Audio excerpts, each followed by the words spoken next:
Welcome to my Shliach Story Hour Chassidim series.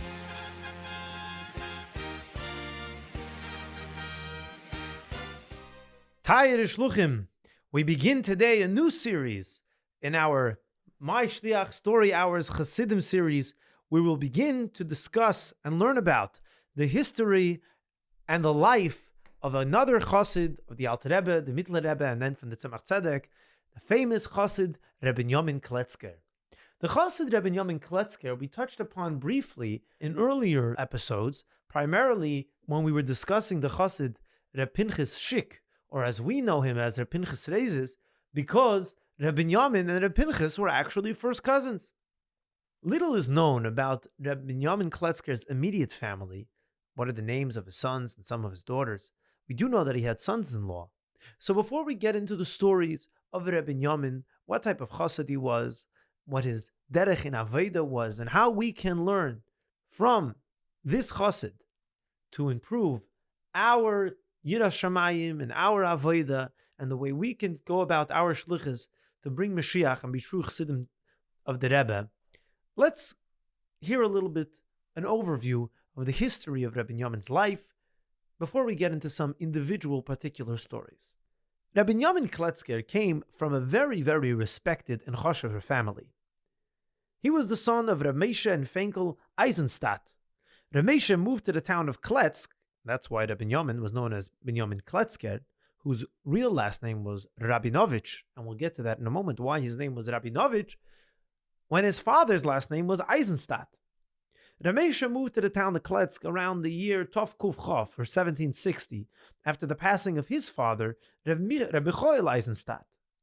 Reb Moshe, Reb Binyomin Kletzker's father, assumed the position of the town's chief rabbi. Reb Michoel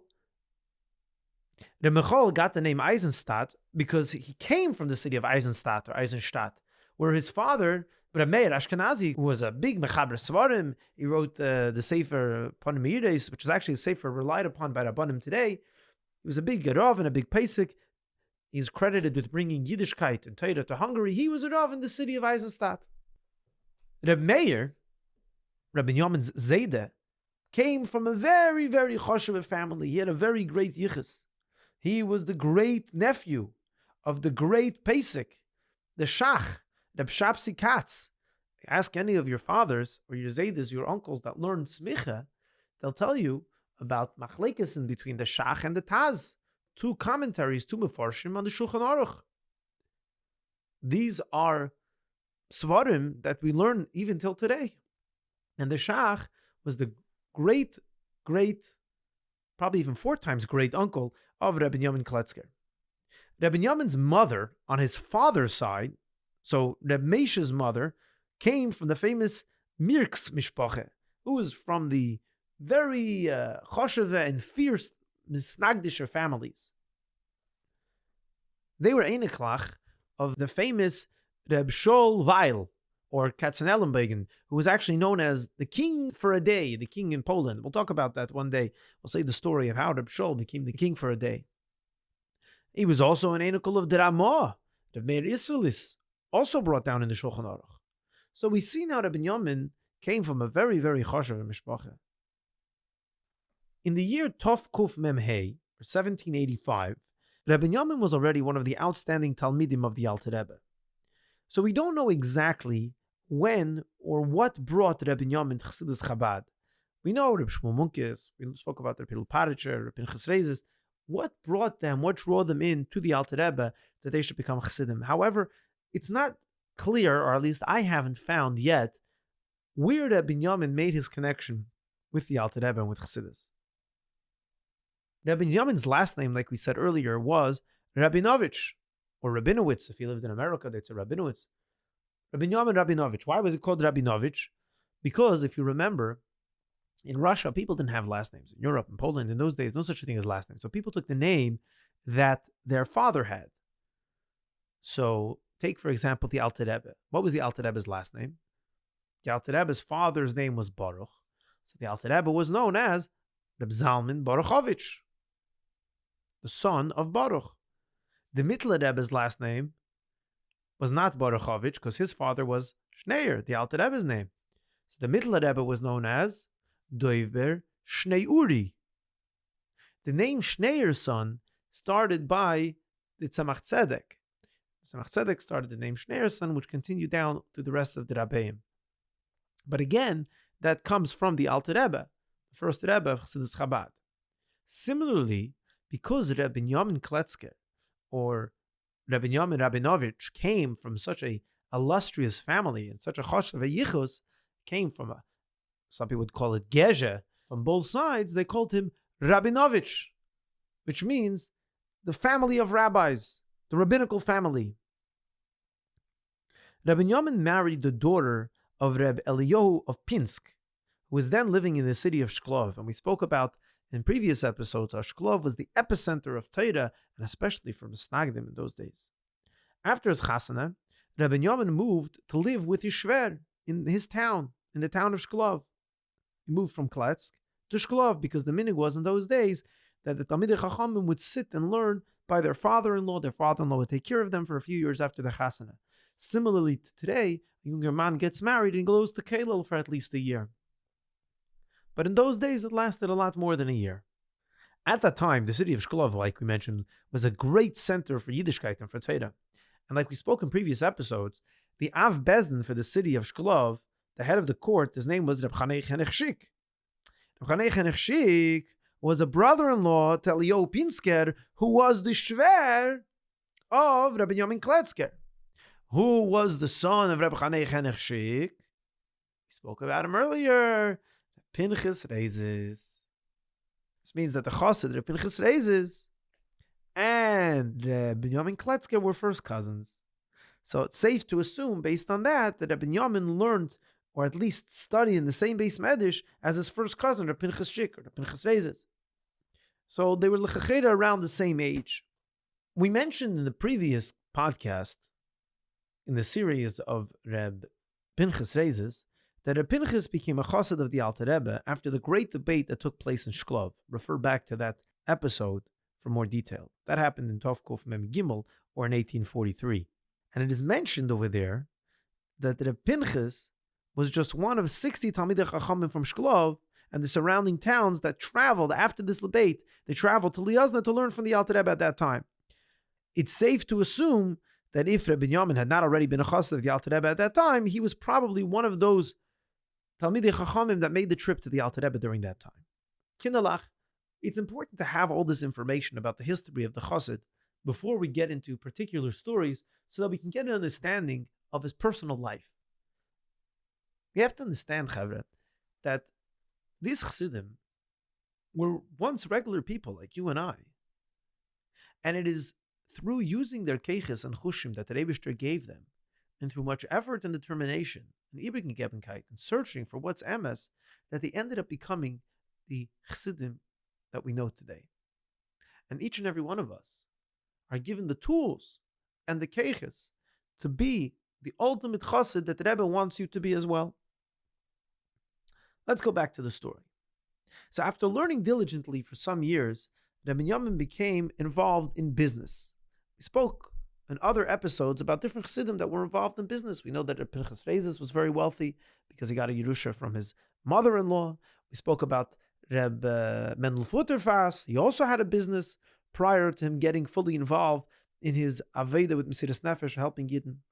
And Reb Binyomin Kletzker also got involved in business. Both Reb Pinchas Reizes and eventually Reb Binyomin Kletzker became very, very successful businessmen. They both were among the leaders of the Chassidim in Shklov. They were involved both in the Ruchnius and in the Gashmiistic well-being of the Chassidim and giving tzedakah with a breite hand. Both conducted themselves in a manner that demonstrated that they realized that they had only merited to the financial success. The only reason why they had atzlach in business was in order to enable them to stand up for Chassidim and to be able to advance the cause of the Alter Rebbe to the Chassidim. Like we spoke earlier in the episode of Reb Pinchas Reizes, that Reb Pinchas Reizes said that if he has a fancy house, then all the asifas, all the meetings for all the big decisions that are going to take place in the city of Shklov are going to happen in his house. And if it's going to happen in his house, then he's going to be able to have an opinion. If he has an opinion, then he'll be able to make sure that the Chassidish Malamed gets a raise. that anybody that needs help is able to get help, especially the Chassidim, which were, let's say, not so welcome by everybody in Shklov. That's why Reb Pinchas Reizes, and in our case, Reb Binyomin Kletzker, were involved in making a parnasa, not because they wanted to have fancy houses and money for themselves. No, it was about helping other Chassidim and other Yidden in general. Their conduct, the way they behaved, and everything they did showed the way a chosid should behave, a chosid should act. Their outstanding and exemplary conduct served as ambassadors of shluchim, of goodwill, on behalf of the ways of Darkei Chassidus, the way of Chassidim, and inspiring others to become Chassidim.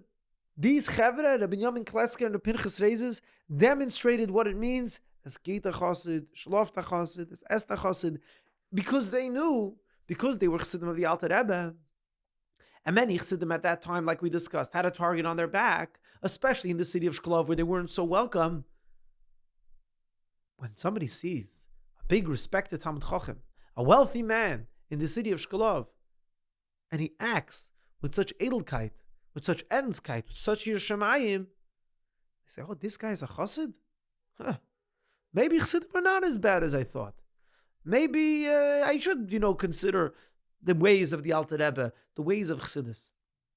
And Rabbeim, each and every one of us have that obligation as well.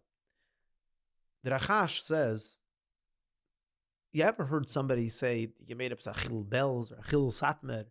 You can't make achil of another type of chassidus. You can't embarrass another type of chassidus, because everybody knows that a chosid from a different type of chassidus represents themselves, not representing the whole chassidus. But Rabbeim, each and every one of us as chassidim of the Rebbe, by default, we are representing the Rebbe. We are representing Gans Lubavitch. So when somebody sees us do something, they're not just saying, I saw somebody do something. I saw you do something. I saw Frumya do something. No, I saw Lubavitcher do something. And whether we like it or not, Rabbeim, we are representing Lubavitch. And what we do reflects on Lubavitch and reflects on the Rebbe. So when we behave the way a chosid is supposed to behave, we say please and thank you. We clean up and after we go to a place. We make sure not to scream and shout. We make sure to daven like a mensch, looking inside of a siddur. We take a sefer off a shelf in a shul and we learn from it, put it back. Make sure to be honest. We make sure to walk in the street with our yarmulke and tzitzis, our hat and jacket, and a tznius tekeifin, showing that we are chassidim and we're proud, even if it's hot outside, acting with Avos Yisrael, being careful with our kashrus, not compromising. And somebody looks at us and says, this is the Lubavitch Rebbe. This is Gans Lubavitch right here. Just like these Chassidim, Reb Pinchas Reizes and Reb Binyomin Kletzker. Reb Binyomin and Reb Pinchas did not only serve as a beacon of light and inspiration for many people to become Chassidim, but even for the Chassidim themselves that lived in that area looked up to them. They were an example of what it should be to be a true Chassid. And the Chassidim around learned from these Chassidim and tried to elevate their own Aveda. Reb Binyomin's complete Ibergegebenkeit and devotion to the Alter Rebbe was noticeable in Tov Kuf Nun Hey in 1795, when Reb Pinchas stood up for the Alter Rebbe's covet by buying 450 fake copies of Tanya. If you go back to the series of Reb Pinchas Reizes, you'll remember that we spoke about that there as well.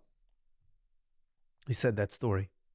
A few years later, about 6 years later, in Tovkuf Samach Aleph, which would be 1801, the Alter Rebbe was freed from a second imprisonment. He went to visit three of the leading Rabbonim from the Misnagdim, three big Misnagdish Rabbonim, and the Alter Rebbe requested that Reb Binyomin Kletzker be one of the Chassidim that come with him on this visit. Which this just goes to show what kind of high regard, of how highly the Alter Rebbe held Reb Binyomin Kletzker.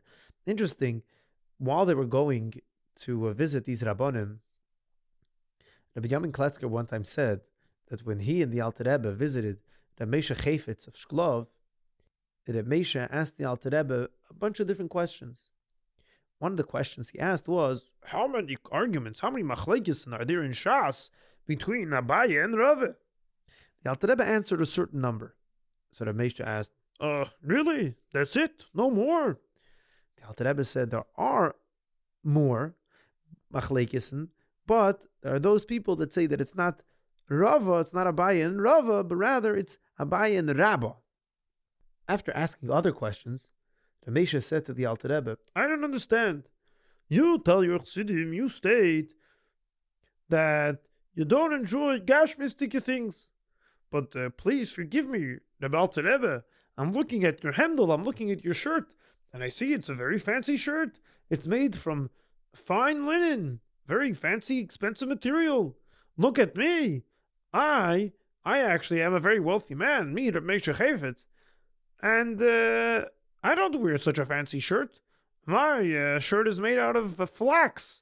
It's very rough and not so comfortable like a linen shirt like you. So how can you, Alter Rebbe, tell people not to enjoy, that you don't enjoy Elam Hazeh when I see you wearing a good, comfortable shirt?